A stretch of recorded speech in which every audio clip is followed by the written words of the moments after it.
A growing number of Israeli soldiers have started to speak out against the 15-month conflict in Gaza and are refusing to serve, saying they saw or did things that crossed ethical lines.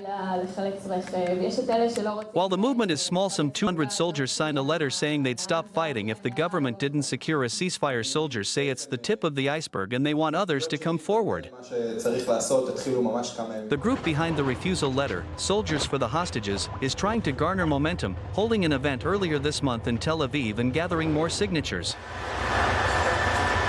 A panel of soldiers spoke about what they'd seen in Gaza. Organizers distributed poster-size stickers with a Martin Luther King Jr. quote, "One has a moral responsibility to disobey unjust laws."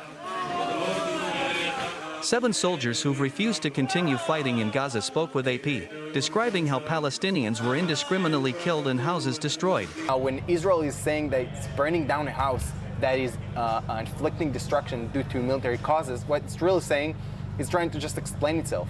It has absolutely no idea why soldiers in the field are doing things. Soldiers in the field have a lot of freedom of act. They could do pretty much whatever they want and they won't be accountable.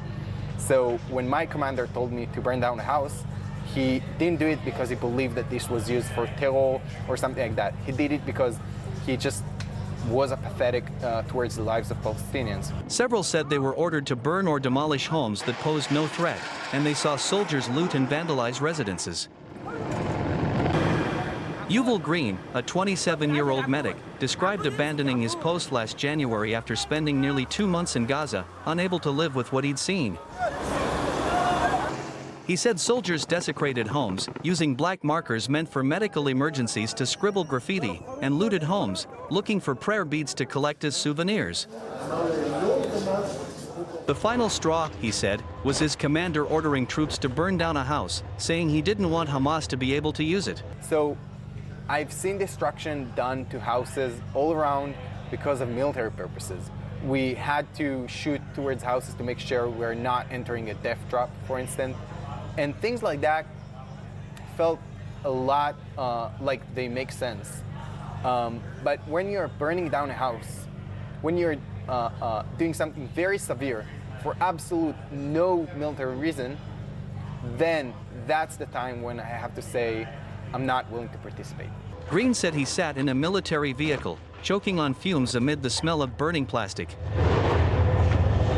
Green said he understands Israeli anger over October 7 but hopes his act of refusal encourages all sides to break the cycle of violence. Soldiers who served during this war signed a letter saying we're not gonna play along with this game anymore.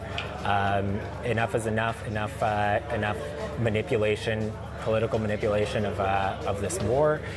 We're not going to be pawns in your war anymore, and we're raising our voice. We're not calling we appreciate soldiers. We appreciate the IDF.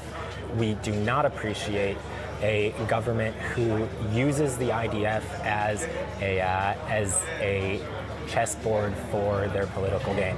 And we see that as something that is both anti-human and anti-Israel.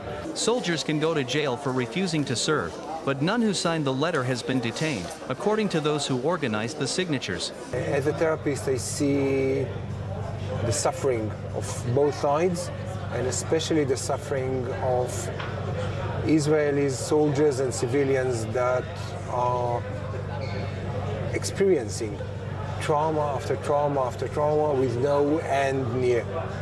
And that by the end of the day, the fatigue, the compassion fatigue for each other would kill us all. So we need to stop this war.